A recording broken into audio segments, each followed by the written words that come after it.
Halo, assalamualaikum warahmatullahi wabarakatuh. Perkenalkan, nama saya Katriani. Di sini saya akan menjelaskan CRUD dalam CI3 atau Code Igniter 3. Nah, di sini saya ada sedikit codingan dan hasilnya itu website sederhana gitu yang bisa kalian lihat di sini. Ini adalah page home-nya. Kemudian ada page testimoni. Kemudian ada page daftar alumni yang udah saya isi datanya di localhost pihak admin. Kemudian ada daftar dosen. Ini page dosen. Nah, di sini saya akan menjelaskan proses CRUD dalam codingan dosen dengan menggunakan tabel referensi. Sebelum saya menjelaskan ke codingannya, saya ingin memberikan demo sedikit mengenai website yang sudah saya buat ini.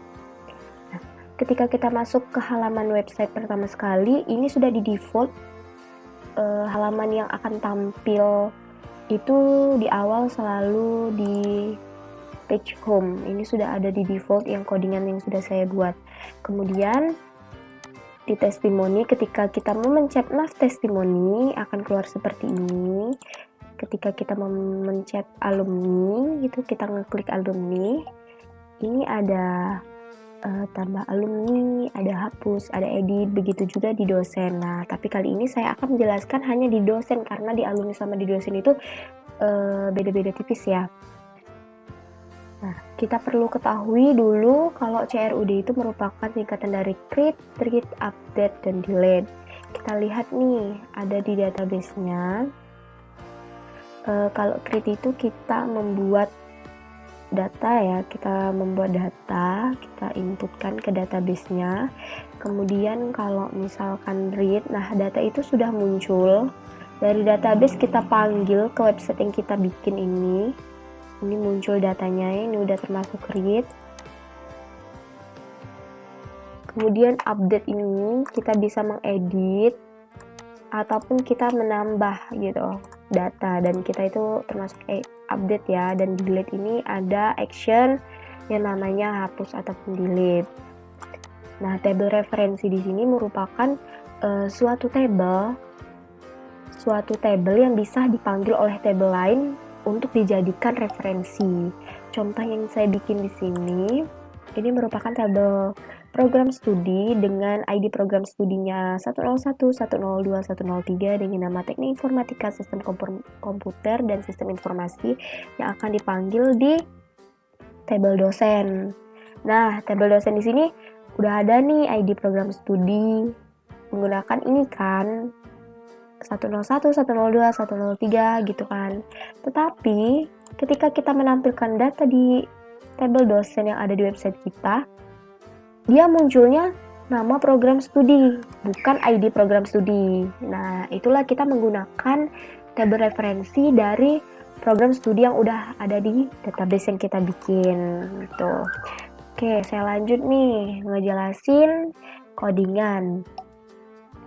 Untuk di halaman awal itu, di halaman awal ini kan ini merupakan view dari oprek ini sedikit codingannya. Di sini saya menggunakan Bootstrap 5.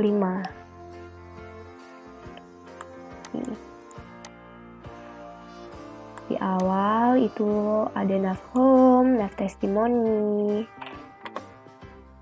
nav dosen, menggunakan jQuery 351, dan ini adalah scriptnya. Nah, default di sini ketika kita meload halaman awal, maka yang muncul pertama itu yaitu get home dari controller oprek. Kita lihat nih controller opreknya.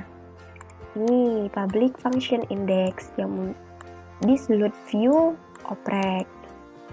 Itu berarti udah di default di awal yang kita coding. Kemudian ketika kita memencet nav home, mengklik nav home, maka akan muncul sama dengan yang udah kita save jadi default ya. Ketika testimoni, maka yang keluar adalah get testimony page.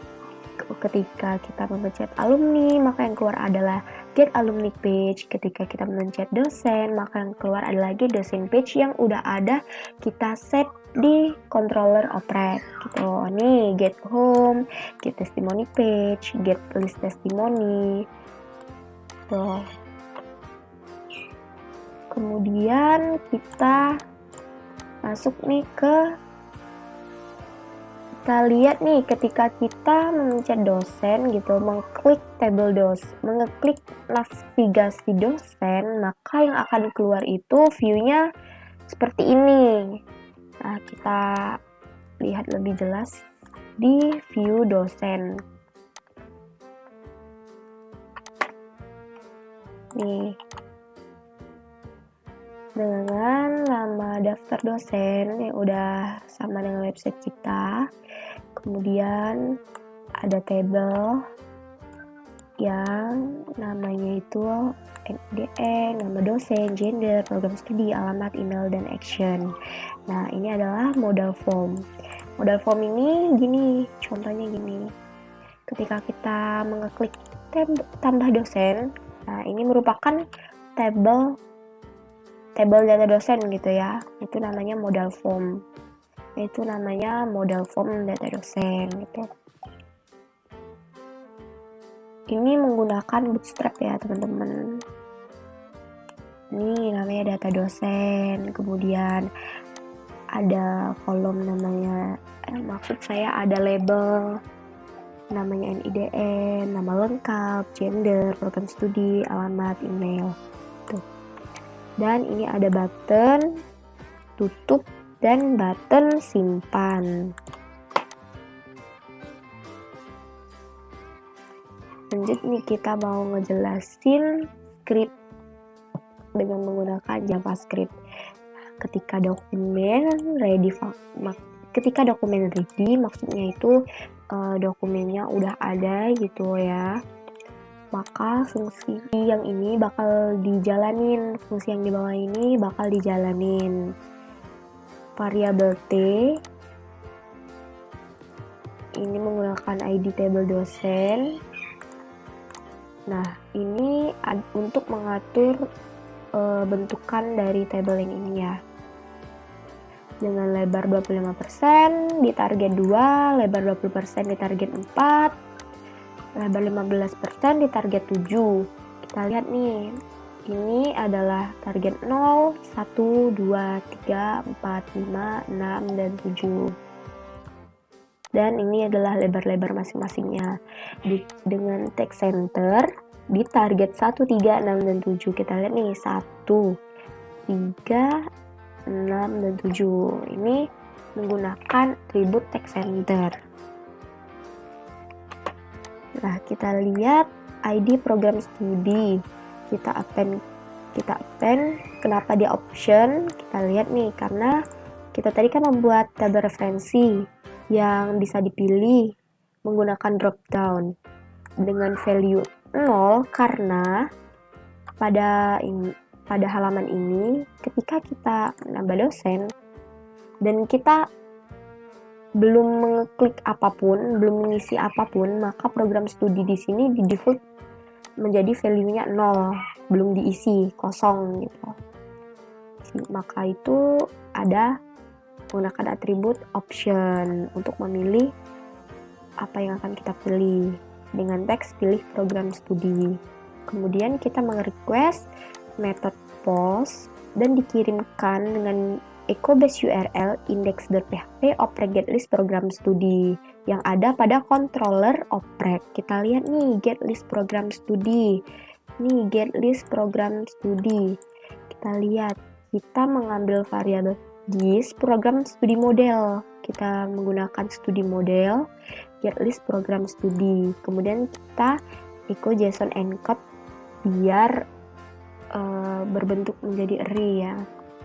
Kita lihat di dosen model,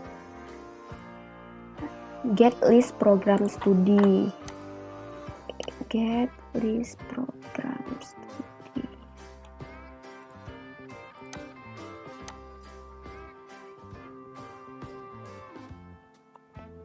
Kita lihat nih di program studi model.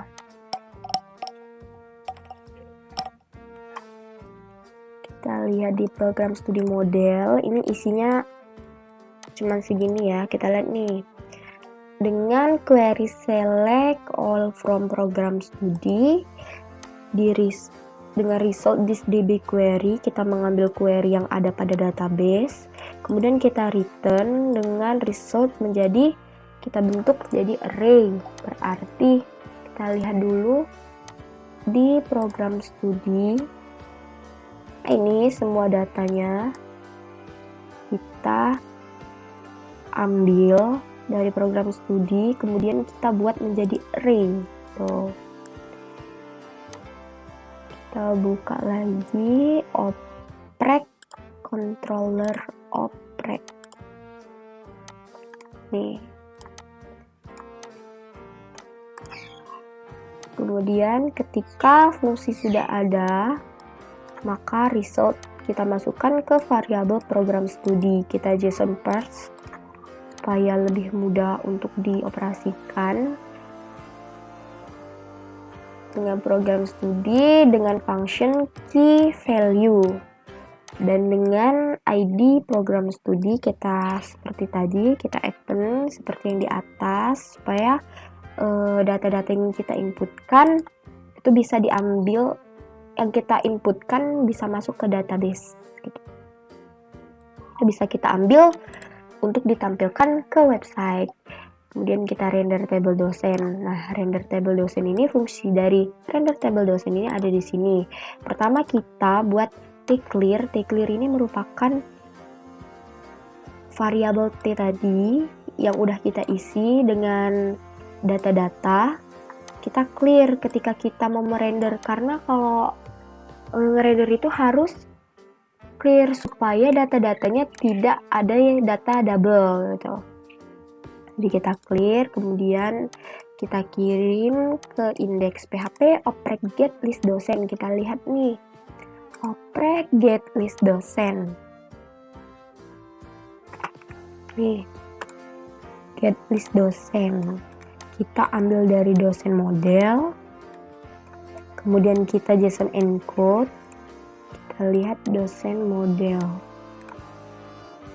get list dosen di dosen model. Nih, dengan menggunakan perintah query select ini,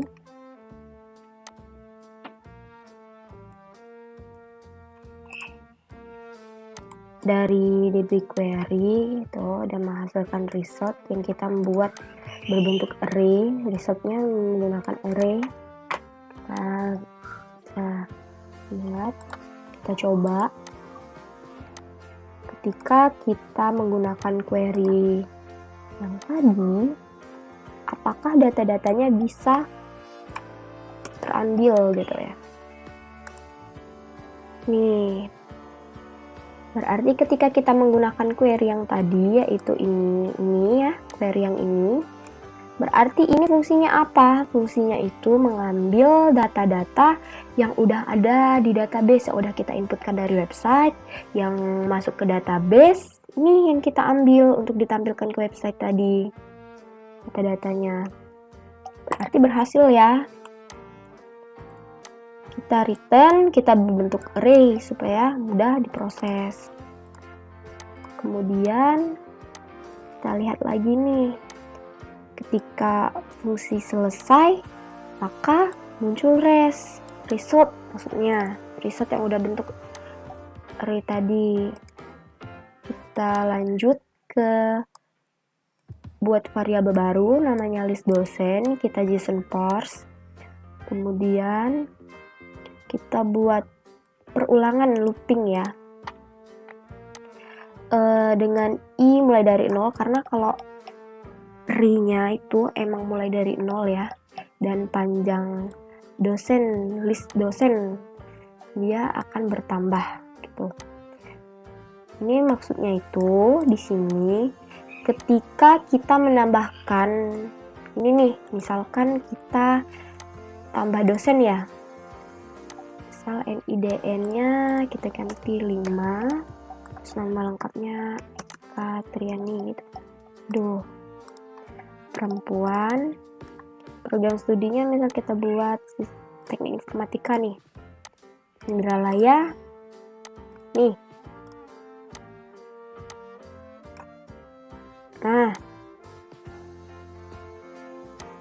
Nah, maka kita edit sedikit ya.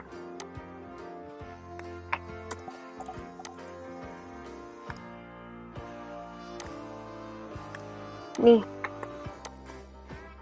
kita kan lihat nih datanya tadi 4, sekarang bertambah menjadi 5 gitu.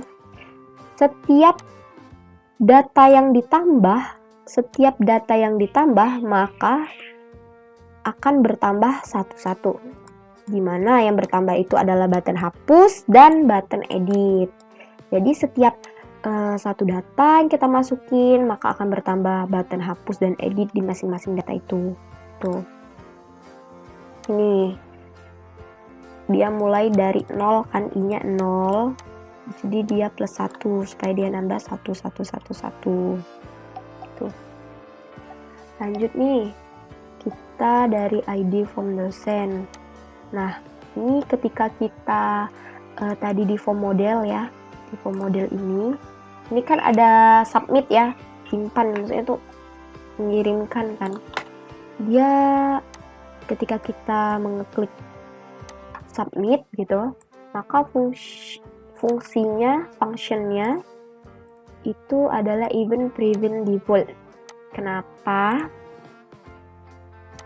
Jadi setiap data yang ada di sini yang udah kita input tadi, dia langsung terkirim ke database dengan variabel. Kita bervariabel baru data dosen. Kita ambil fungsi serialize supaya setiap kita isi itu sesuai nih masuk gitu ya. Kita menggunakan fungsi ajax dengan request method post dan dikirim ke ecobase URL ke oprek simpan data dosen, di mana data dosen itu dimasukkan ke dalam data. Kita lihat nih di oprek simpan data dosen. Simpan data dosen. Nih, fungsi simpan data dosen menggunakan method post yang tadi kita request, kemudian menggunakan NIDN dummy. Nah, ini NIDN dummy ini sebenarnya bukan pilihan yang baik ya, tetapi sementara sebelum menggunakan session ini lebih baik digunakan. NIDN dummy ini misal kita input nih data, ini kan belum ada ya, masih kosong, berarti kita input misalkan 6 gitu. Berarti yang NIDN dummy-nya itu kita cek dengan data yang sudah ada, apakah NIDN dummy yang kita masukin, NIDN sementara tadi, apakah ada yang sama dengan NIDN yang udah ada di dalam database gitu. Ketika dia masih kosong, berarti kita buat variabel status simpan dengan mengambil data dari dosen model, insert new dosen, berarti berhasil gitu ya, berhasil yang kita inputkan. Dengan get by dosen, NIDN dosen diisi dengan NIDN sementara yang udah kita masukkan tadi. Dan sedangkan jika dia ada, maka status simpannya menjadi update dosen. Kita lihat nih di dosen model, di insert new dosen ya, insert new dosen nih, di insert new dosen public function, insert new dosen dengan variabel dosen. Select bintang from dosen where NIDN sama dengan dosen NIDN, berarti ketika dia berhasil atau NIDN sementara yang kita masukkan tadi tidak sama dengan NIDN yang udah ada di database, maka query ini yang bakal terproses dengan result. Kita kita ambil query ini tadi untuk masuk ke database. Jika datanya sudah ada, berarti kan ini result array lebih dari 0. Jika datanya sudah ada, maka return 0. Berarti tidak diproses, tidak tersimpan gitu. Karena tadi NIDN itu merupakan primary key yang udah kita set. Nah, sedangkan jika datanya tidak ada ya, else insert into dosen berarti kita inputkan NIDN, nama, gender, berarti itu namanya tambah gitu kan, create. Kita tambah.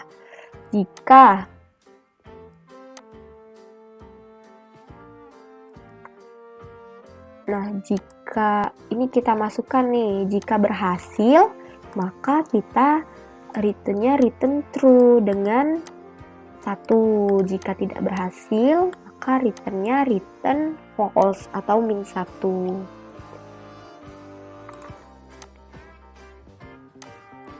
Lanjut ya.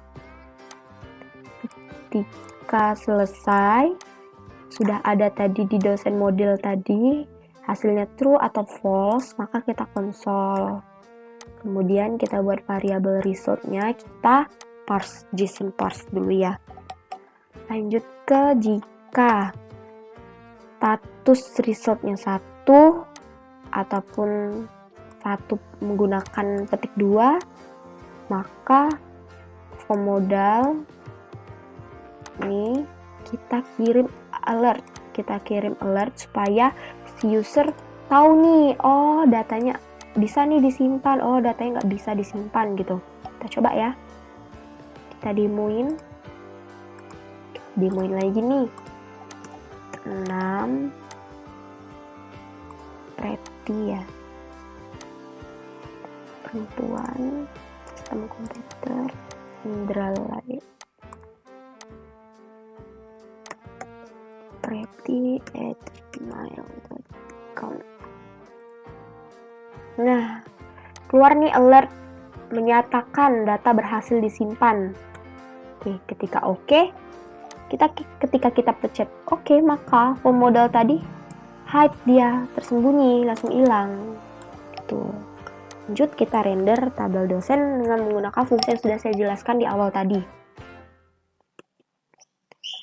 Nih, ketika udah di render nih, berarti nambah nih si data Pretty ini yang ke-6 tuh. Ini ketika di sini kan ketika ini sama dengan 1 berarti data berhasil disimpan. Nah, jika datanya di resultnya status -1 tadi berarti false ya, data gagal disimpan gitu. Dan ketika kita memasukkan NIDN yang sama, maka ada alert data NIDN sudah ada tuh.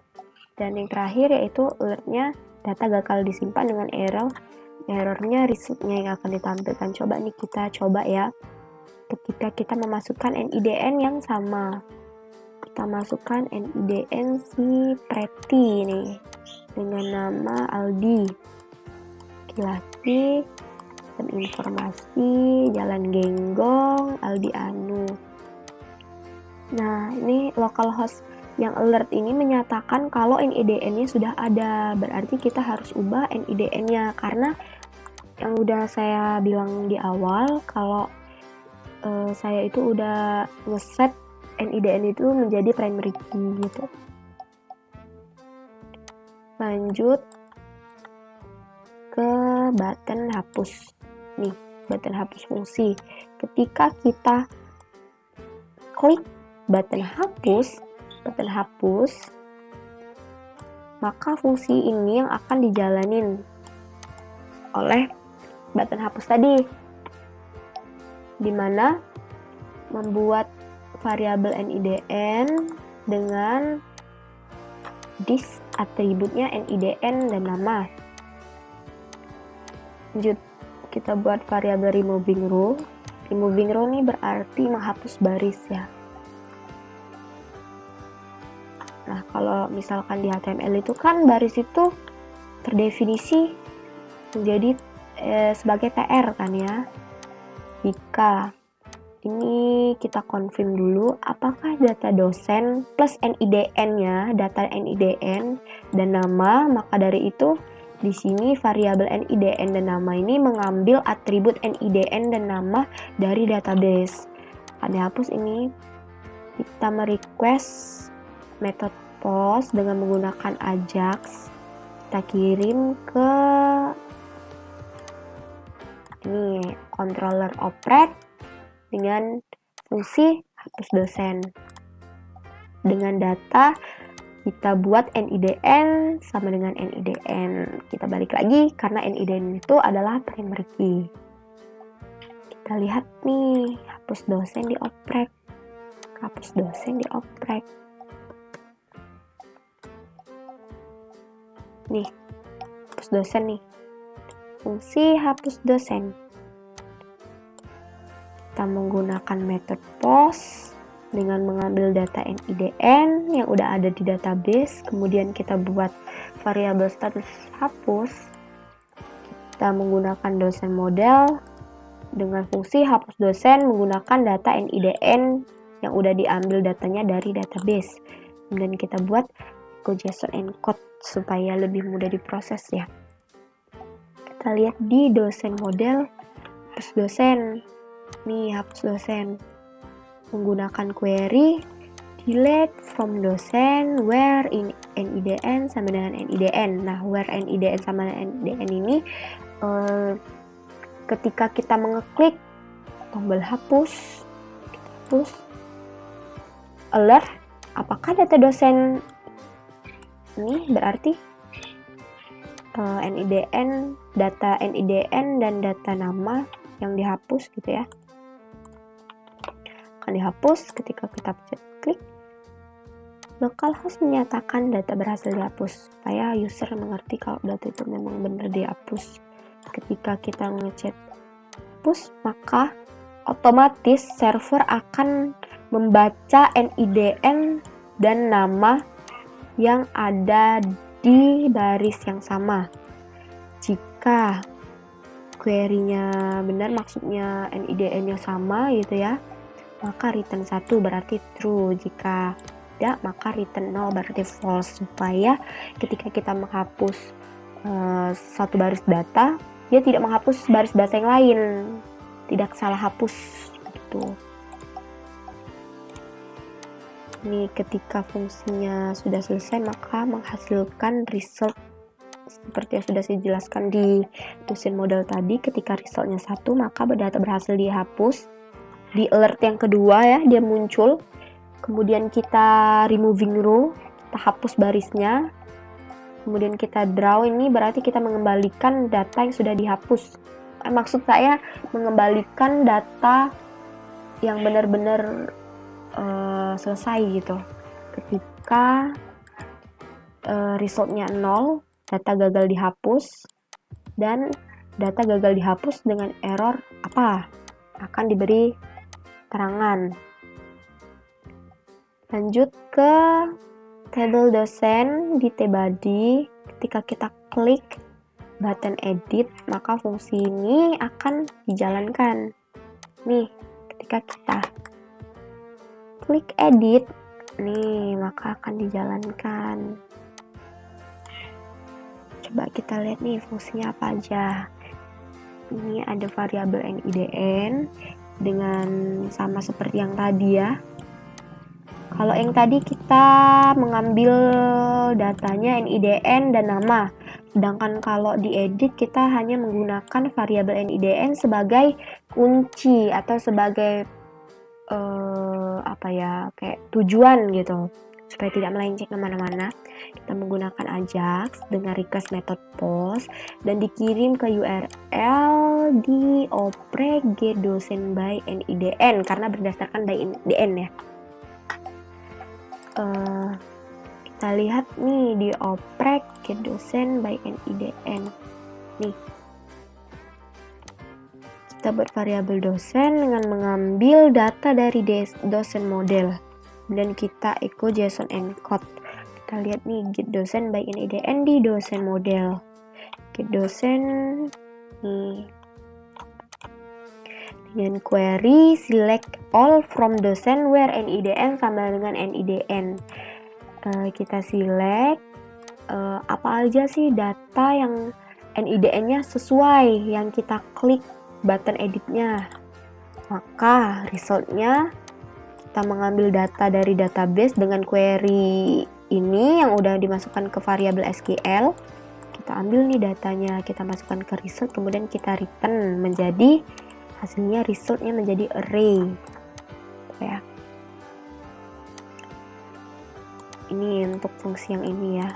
Ketika fungsi sukses selesai maksudnya, maka variabel dosen tadi kita JSON parse dengan NIDN ini value-nya menjadi dosen NIDN dan seterusnya.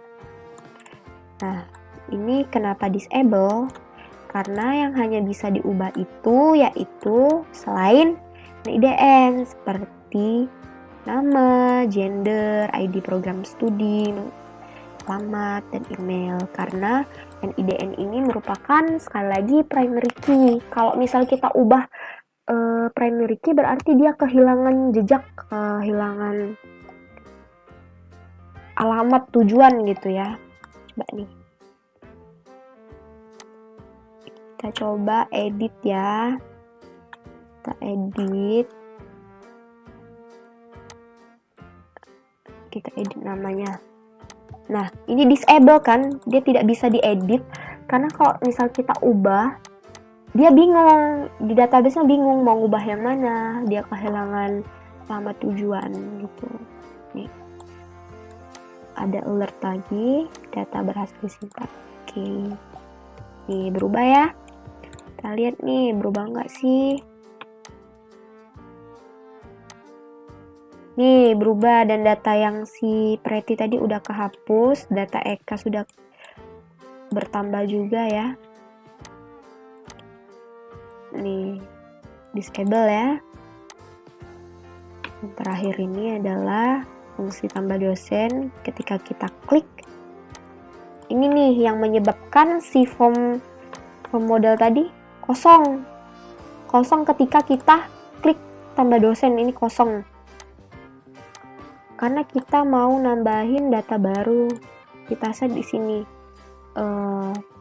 atribut NIDN value-nya 0, kosong, maksudnya NIDN dummy juga kosong, semuanya kosong, supaya pas kita klik kosong, karena kita mau nambah data baru kan. Nih, kita select true kalau misalkan dia benar. Ini kita lihat yang belum dijelasin. Update dosen ya tadi. Ketika kita update, kita buat query gini, update dosen dengan men-set nama sesuai apa yang kita input, sesuai nama inputan dosen kita, gender juga sesuai apa yang kita input, dimana selalu NIDN sama dengan NIDN karena dia primary key ya. Jika query ini benar, kita akan ambil query-nya yang udah dimasukkan ke variabel SQL dari database. Jika benar, maka kita return true. Kita return 1, jika salah kita return 0 gitu.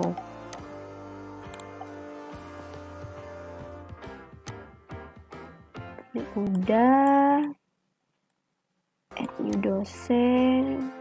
Nah, itu aja sih yang harus dijelasin dari pembuatan tabel menggunakan CRUD dan tabel referensi. Terima kasih semuanya. Bye.